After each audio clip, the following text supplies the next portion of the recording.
Base variant में ही मारुति अब बहुत कुछ दे रही है जो पहले कुछ नहीं देती थी। उसके बाद फिर मेरा नेक्सॉन का मन था, बट नेक्सॉन मैं इसलिए नहीं लेना चाह रहा था क्योंकि उसका फेसलिफ्ट आने वाला था। पूछ रहे थे कब लॉन्च हो रही है, तो मैंने बताया कि 14 सितंबर मीन्स 4-5 दिन बाद। तो Correct. उन्होंने बोला है 4-5 दिन बाद। तो अब उनको लगा कि यार ये मैंने क्या किया, ये मैंने ब्रेजा क्यों ले ली। यहाँ पे देख लो, यहाँ अच्छा सा स्पेस मिल जाता है, यहाँ से आपको सिलेंडर दिख गया होगा, और ये सामने जो है पार्ट पूरा कवर करके रखा हुआ है। जो चीज टाटा लेके आते हैं वो फिर मार्केट में आगे आगे आने वाले कॉपी करते हैं। ये बिल्कुल सही बात है। आजकल तो भाई ऐसा ही सीन चल रहा है। अगर अभी आपने गाड़ी नहीं ली होती और आपको पता होता कि भाई अब मैं फेसलिफ्ट आ रहा है, ठीक है, इस टाइम लॉन्च हो रहा है, तो आप वेट करते फिर। हेलो दोस्तों, तो भाई आज मैं लेके आऊँ आपके लिए, सामने देख लो भाई, मारुति सुजुकी ब्रेजा। और ये बिल्कुल नई ब्रेजा है, जैसे कि आप लोग सामने देख रहे हो, कभी नंबर भी नहीं आया, रेड वाली प्लेट लगी हुई है, मतलब रेड वाली चिट लगी हुई है। तो आज इस गाड़ी का प्रॉपर एक ओनरशिप रिव्यू करेंगे। इसके ओनर हमारे साथ बने हुए हैं, उनसे बात करेंगे कि कौन सा वेरिएंट लिया है भाई ने। सामने तो आपको दिख गया होगा कि सीएनजी है। वेरिएंट की बात करेंगे, कौन सा वेरिएंट है, कब उन्होंने लिया, कितने में उनको पड़ी है, और मेनली बात यह है कि भाई ब्रेजा ही क्यों लिया है। और जैसे आपको बिल्कुल दिख रही है नहीं कि भाई अभी हाल ही में ली गई है, तो यार नेक्सॉन भी जो है ना, नेक्सॉन फेसलिफ्ट जो है वो भी अब लॉन्च होने वाली है 14 सितंबर के आसपास। तो उनसे ये भी बात करेंगे भाई, क्योंकि मेरी ऑफ कैमरा बात हुई है तो उन्होंने कुछ बताया है उसके बारे में। तो उनसे ये भी जानने वाले हैं कि यार नेक्सॉन फेसलिफ्ट का इंतजार क्यों नहीं किया, और मतलब क्या राय है उनकी नेक्सॉन फेसलिफ्ट को लेके। अब ज्यादा देरी नहीं करते हैं, सीधे इनके ओनर के पास चलते हैं। क्या हाल है भैया? बढ़िया बढ़िया, बस भाई आप सुनाओ। बस बहुत बढ़िया। नाम बताओ जरा। मेरा नाम मनु मल्होत्रा है। मैं बेसिकली यूट्यूब से ही हूँ। ऑलरेडी यूट्यूब पे हम लोग वासु भाई और हम लोगों ने एक साथ कोलैबोरेशन किया था। उसके बाद फिर मैंने अपना काम स्टार्ट किया with the name of car makeover, और मेरे चैनल का नाम है व्लॉग बाजार। तो already on that behalf Vasu भाई ने मेरी एक इको स्पोर्ट की रिव्यू किया था। उसके बाद फिर 2 नेक्सॉन पे भी उन्होंने वीडियोज़ बना चुके, जो आप उनके चैनल पे देख सकते हो।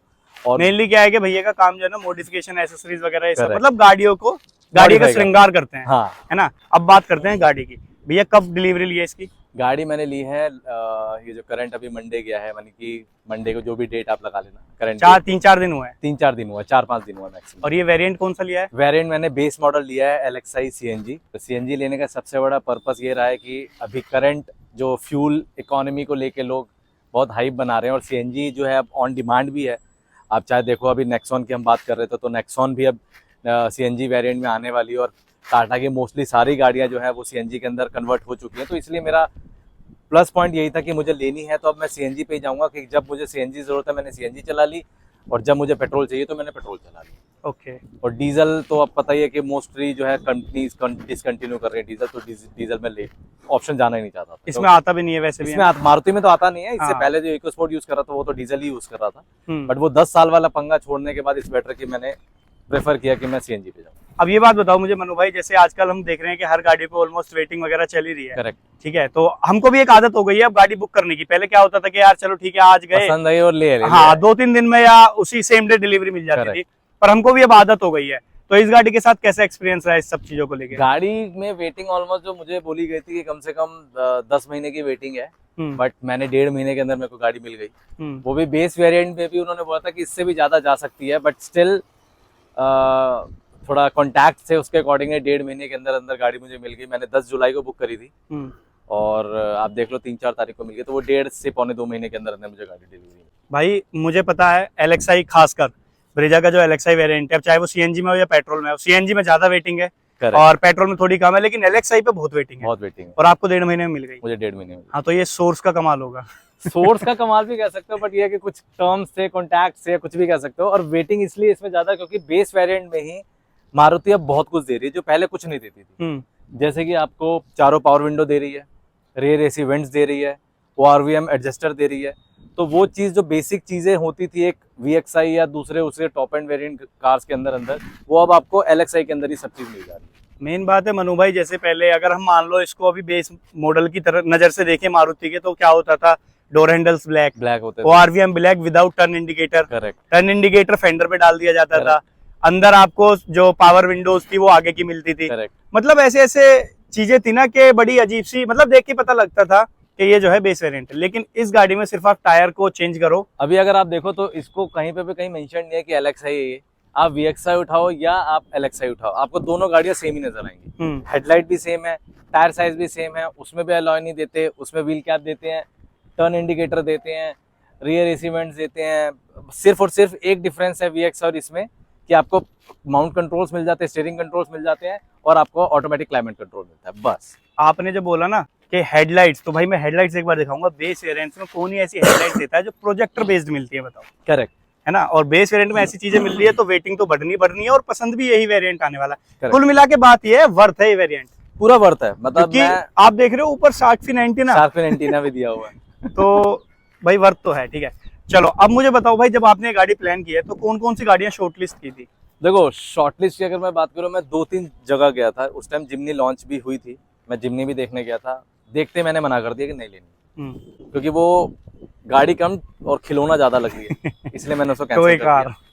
फिर मैं फ्रॉन्क्स पे भी गया, बट फ्रॉन्क्स और बलिनो वो सिमिलर काइंड ऑफ, थोड़ा सस्पेंशन बढ़ा के और उन्होंने थोड़ा एसयूवी लुक दिया है, बट वो बात नहीं आ रही थी जो मुझे चाहिए थे, क्योंकि मुझे इको स्पोर्ट के बाद की कुछ ऐसी गाड़ी लेनी थी जो उसको मैच कर सके। उसके बाद फिर मेरा नेक्सॉन का मन था, बट नेक्सॉन मैं इसलिए नहीं लेना चाह रहा था क्योंकि उसका फेसलिफ्ट आने वाला था। उस टाइम का ये जो परसेप्शन था वो ये था कि ये दिवाली के बाद या नेक्स्ट ईयर ही लॉन्च होगी, और उसके अकॉर्डिंग मैंने कहा चल यार, एक अब 6-7 महीने का अभी वेटिंग और नहीं कर सकते हैं, it's better go with Brezza. Brezza लेने का जो सबसे बड़ा पर्पस था वो ये था कि एक तो ये विड्थ वाइज थोड़ी चौड़ी है, ठीक है, इस सेगमेंट में और कोई गाड़ी इतनी चौड़ी नहीं आती। लेंथ वाइज भी बात करें तो सब 4 मीटर के अंदर सबसे ज्यादा लेंथ इसी की है, चाहे वो वेन्यू लगा लो, नेक्सॉन लगा लो या फिर सोनेट लगा लो, तो कहीं कोई आपको इसके कंपैरिजन में गाड़ी नहीं मिलेगी। साथ ही साथ मैंने सोनेट में भी मैंने गया, सोनेट भी देखी, वेन्यू भी देखी, बट वो क्वालिटी, वो फील नहीं आया बेस वेरिएंट के अंदर जो बेस वेरिएंट के अंदर इसके आया, क्योंकि उसमें भी सेम यही चीज़ है, चारों पावर विंडो नहीं मिलते हैं, और एसी वेंट्स भी अगर मैं बात करूँ तो रियर एसी वेंट्स नहीं मिलते हैं, टर्न इंडिकेटर नहीं मिलते हैं।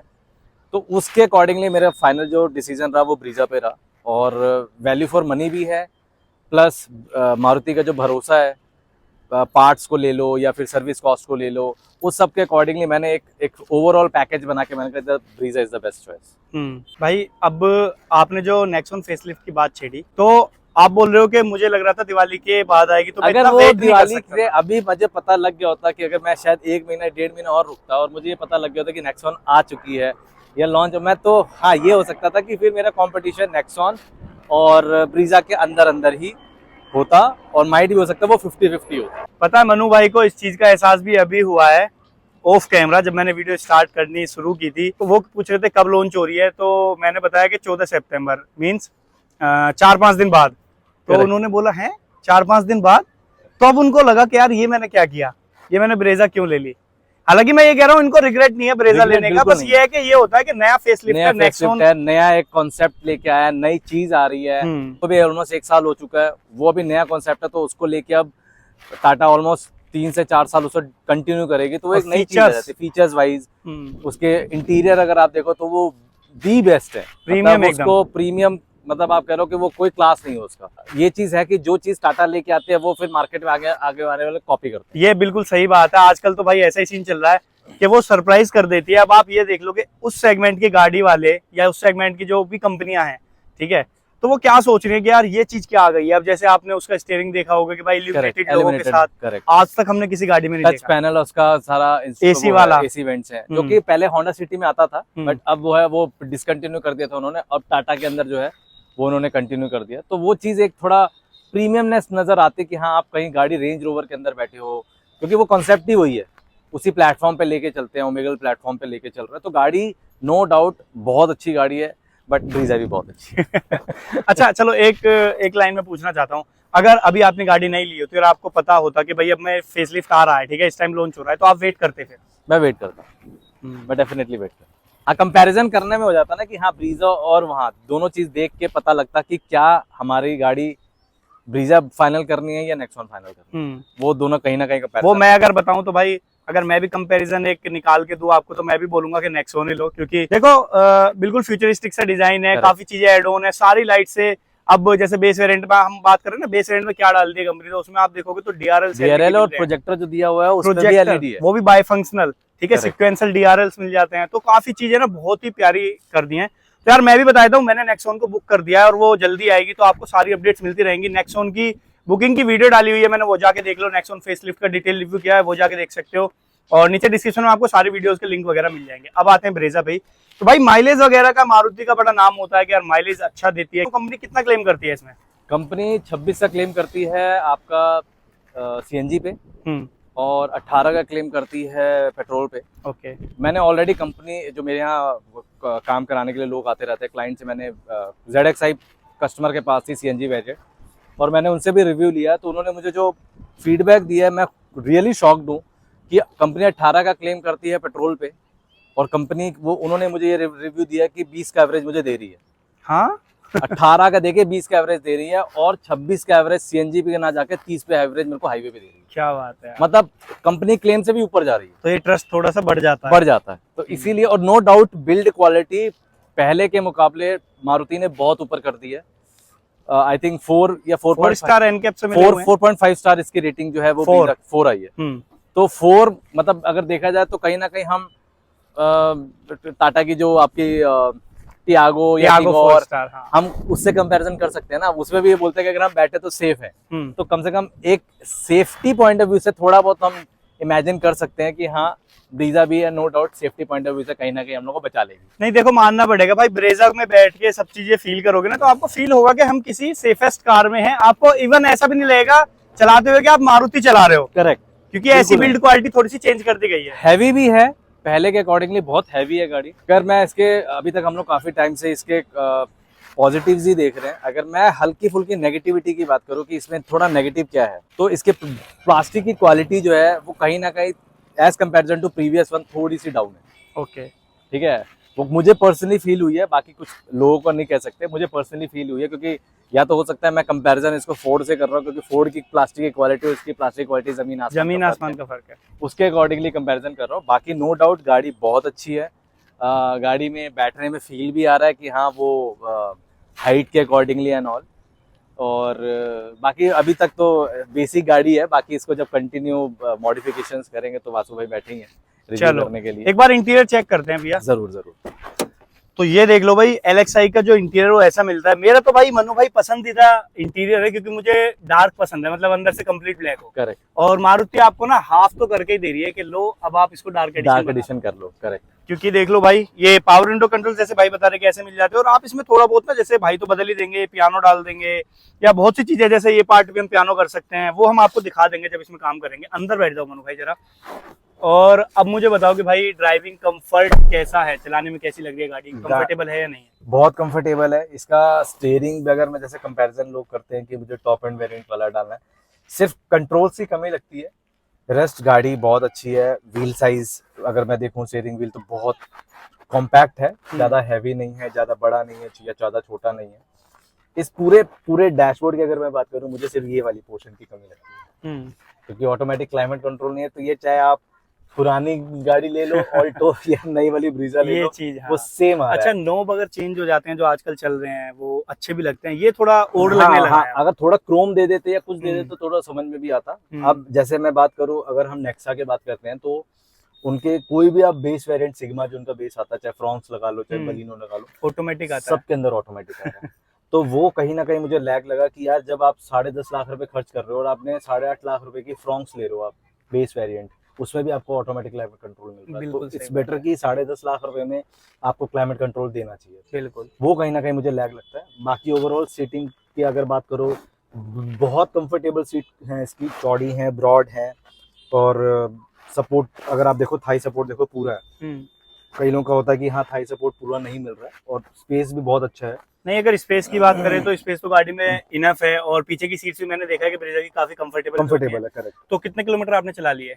यार ये भी 5 दिन हुआ, तो ऑफिस घर बस इतना ही चल रहा है क्योंकि अभी नंबर प्लेट भी नहीं है। 200 250 300 नहीं, इसको 200 250 भी नहीं है शायद, मेरे को लगता है ये 150 के आसपास चली है। अच्छा 150 चली है। चलो एक बार आप इसको अच्छे से ड्राइव कर लोगे तो हम तब देखेंगे, जरूर एक एक्सपीरियंस लेंगे तब आपसे। हाँ। कैसी चलती है, ताकि ब्रेजा जो प्लान कर रहा हो उसको काफी हेल्प मिले। करेक्ट। अच्छा सीएनजी में है ये, ठीक है। सीएनजी तो मनु भाई मुझे ये बताओ कि जैसे पहले क्या कहानियां होती थी कि बाहर से सीएनजी लगवा लो और उसके बाद जो है पावर जो है कम लग रही है, फील हो रही है, ठीक है। इसमें ऐसा कुछ फील होता है? नहीं, मैं अगर फैक्ट बताऊं तो मैंने अभी इतनी रैश ड्राइव किया नहीं है क्योंकि ऑफिस से घर एंड घर से ऑफिस ज्यादा डिस्टेंस है नहीं मेरा। बट अगर मैं पर्टिकुलरली बात करूं तो जो एक पिकअप का लगता है ना, वो मुझे सीएनजी में फील ही नहीं हो रहा अभी। ओके। बस कन्वर्जन के टाइम पे जब पेट्रोल से सीएनजी पे कन्वर्ट होती है तो वो एक कन्वर्जन का पता लगता है, बट पिकअप पे मुझे अभी तक कोई ऐसा फील हुआ नहीं है। मतलब ऐसा नहीं हो रहा कि पावर की कमी लग रही है। हाँ करेक्ट। जबकि एज कंपैरिजन टू पेट्रोल और सीएनजी जो वेरिएंट है दोनों में जितना भी आपका क्या बोलते हैं टॉर्क और आपका अब उसमें RPM इसमें जो है। पेट्रोल में 101 मिलती है और सीएनजी में आई थिंक 86-87 मिलती है। हाँ तो मतलब ना? वो उतना डिफरेंस है, बट अगर मैं पेट्रोल पे जाके उस पे चलाऊंगा तो मुझे इतना फील नहीं हो रहा, क्योंकि मैंने जब इसका टेस्ट ड्राइव लिया था तो मैंने टॉप एंड वेरिएंट पे ही टेस्ट ड्राइव लिया था, मुझे इतना फील नहीं हुआ। हाँ ये है कि वो head up display and all वो सब फीचर के अकॉर्डिंगली मैं बात करूँ तो लगती है कि हाँ सनरूफ नहीं है, ये हाँ। नहीं है, बाकी ओवरऑल सब चीज सेम। अच्छा, टू बी ऑनेस्ट, जैसे मैंने भी अभी तो आपकी मैंने थोड़ी सी ब्रेजा चलाई थी यहाँ पे, और मैंने पहले सीएनजी की ब्रेजा चला के देखी है, और मैं कह रहा हूँ कि कोई भी कंपनी की आजकल हम जो कंपनी फिटेड सीएनजी आ रही है ना, तो उसको हम चला रहे हैं तो वाकई सिर्फ 19 और 20 का फर्क दिखता है। 19-20 का फर्क। ऐसा कभी नहीं होता कि हम बोले कि यार ये तो बहुत ज्यादा दब रही है नहीं, या नहीं। फिर पिकअप में बहुत कमी है, बहुत थोड़ा सा फर्क होता है। और बाकी फीचर्स वगैरह इसमें ना आपको जो बेसिक से होते हैं वो मिल रहे हैं, और बाकी तो ऐड बंदा करा ही लेता है। देखो बेस वेरिएंट में यही सोच के लेता है कि मैं इसमें थोड़ा बहुत काम कराऊंगा करेक्ट। चलो एक बार बाहर आ जाते हैं, बूट स्पेस जरा चेक कर लेते हैं कि सीएनजी के बाद भाई क्या बूट स्पेस इसमें मिल जाता है। रिक्वेस्ट सेंसर मिल जाता है, डिफोकर वगैरह नहीं मिलते हैं, लेकिन बाहर से गाड़ी देखने में बड़ी प्यारी लग रही है। बेस वेरिएंट वाला हिसाब किताब लगता ही नहीं है। ये पार्ट मुझे काफी अच्छा लगा, देख रहे हो, लाजवाब है यार। देखो मैंने और देख ली जो सीएनजी को कवर करके दे रहे हैं, उसमें इतना अच्छे से कवर नहीं करके दे रहे जितना इसमें इतने अच्छे से कवर करके दे रहे हैं कि आपको यहाँ पे देख लो, यहाँ अच्छा सा स्पेस मिल जाता है, यहाँ से आपको सिलेंडर दिख गया होगा, और ये सामने जो है पार्ट पूरा कवर करके रखा हुआ है। इवन कवर करने के बावजूद भी देखो आप कि अगर हमारे जो छोटे छोटे पतले पतले बैग होते हैं या आपने लैपटॉप बैग रख रखा है, आपने लैपटॉप बैग को अंदर डाल दिया, उसके बाद इतना स्पेस आपका बच जाता है कि जैसे अर्टिगा के अंदर जो नॉर्मल स्पेस आपका बचता है सूटकेस रखने के लिए, तो आप नॉर्मल एक छोटी छोटी टैची जो 18 इंची की नॉर्मल आपकी सूटकेस आते हैं, आप उसको इजिली यहाँ पे 2 या 3 को इजिली रख सकते हो। और मेन बात है ना कि इन्होंने पता क्या है, कवर भी उस हिसाब से किया है कि जितना हो सकता है ना आपको बूट स्पेस दिया जाएगा सीएनजी के बाद भी। तो ये चीज मुझे भी काफी अच्छी लगी है। चलो इसको बंद करते हैं। तो मनु भाई, जैसे गाड़ी में पॉजिटिव्स होते हैं तो नेगेटिव्स होते हैं, वैसे मुझे लगता है नई गाड़ी लेने के बाद बंदे को समझ में नहीं आते एकदम से नेगेटिव्स। आप जब इसको अच्छे से चला लोगे तब एक बार हम नेगेटिव की बात करेंगे, पर फिर भी अगर आपको कोई इसका नेगेटिव पॉइंट समझ में आया हो तो आप बता सकते हो। वही एक मैंने आपको बताया कि एक तो automatic climate control base variant से भी इनको देना चाहिए था, क्योंकि नेक्सा दे रही है सिर्फ इसलिए। हाँ नेक्सा दे रही है क्योंकि वैसे हम एक्सपेक्ट नहीं करते बेस में हमें ऑटोमेटिक मिले, ठीक है। उसके बाद फिर ORVM अगर मैं बोलूँ कि ऑटो फोल्ड होते तो वो तो एक छोटा पार्ट है, वो हम बाद में भी चेंज कर सकते हैं। मेजर इसकी थोड़ी प्लास्टिक की क्वालिटी जो है वो मुझे इतनी रिफाइंड नहीं लग रही है एज कम्पेयर टू जो प्रीवियस प्लास्टिक हमारे मारुति के अंदर आती थी। और इनको फॉग लैम्प जो है वो बेस वेरिएंट से ही देने चाहिए थे, ठीक है। जब प्रोजेक्टर दे दिए तो एक छोटा सा पार्ट लगाने में ज्यादा मेरे को लगता नहीं कितना उनका कोई कॉस्ट, लेकिन कंपनी बहुत दिमाग से चलती है मनु भाई। अगर फोग लैंप इसमें दे देती तो शायद ऐसा होता है कि जिसको फोग लैंप ये चाहिए कि मुझे कंपनी से चाहिए, वो शायद ऊपर वाला वेरिएंट उठाने की सोचे। तो ये तो बहुत ही अच्छे कैलकुलेशन करके तब ये वेरिएंट्स लॉन्च करते हैं। बाकी सब चीजें ओवरऑल सब चीज कंप्लीट है। मैं कह रहा हूँ, मैं कोई क्वेश्चन ही नहीं और कोई डाउट ही नहीं रखता कि हाँ टर्न इंडिकेटर्स मिल गए, ठीक है, आपका शार्पन एंटीना मिल गया, प्रोजेक्टर लैंप्स मिल गए, और क्या चाहिए। बिल्कुल सही बात है, ठीक है। टायर साइज भी सेम साइज आपका, जो चाहे बेस वेरिएंट ले लो चाहे टॉप एंड वेरिएंट ले लो, टायर साइज भी सेम मिल रहा है। बस एलॉय चेंज कराओ, एलॉय चेंज करा लो। चलो बाकी रेटिंग की बात करते हैं। आउट ऑफ 10 कितने नंबर देना पसंद करोगे? 9।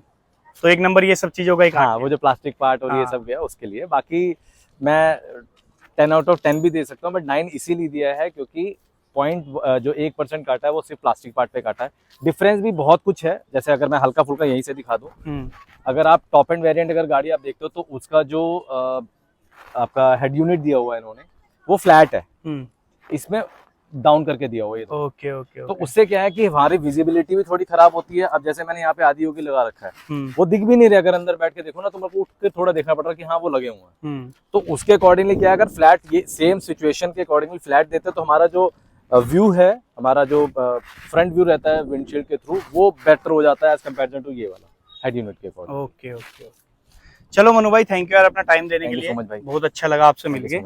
ये थे भाई अपने साथ मनु भाई, जिन्होंने अभी LXi CNG ब्रेजा और 4-5 दिन पहले ही लिया है। लेकिन मनु भाई का थोड़ा सा ये रह गया कि यार अगर नेक्सॉन का पता होता तो शायद मनु भाई नेक्सॉन को लेना पसंद करते, क्योंकि काफी फ्यूचरिस्टिक डिजाइन के साथ लॉन्च की जा रही है, काफी अच्छे अच्छे फीचर्स के साथ लॉन्च की जा रही है।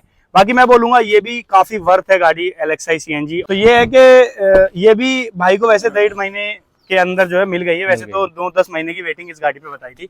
वीडियो अगर आपको हेल्पफुल लगी हो तो चैनल को सब्सक्राइब कर लेना, वीडियो को लाइक कर देना। बाकी इंस्टाग्राम पे जाके फॉलो कर लो, फेसबुक पेज पे देख रहे हो तो फॉलो कर लो, बाकी यूट्यूब पे भी सब्सक्राइब कर लो। चलो वीडियो करते हैं, thank you so much for being here, मिलते हैं आपसे नेक्स्ट वीडियो में नई गाड़ी के साथ, बाय।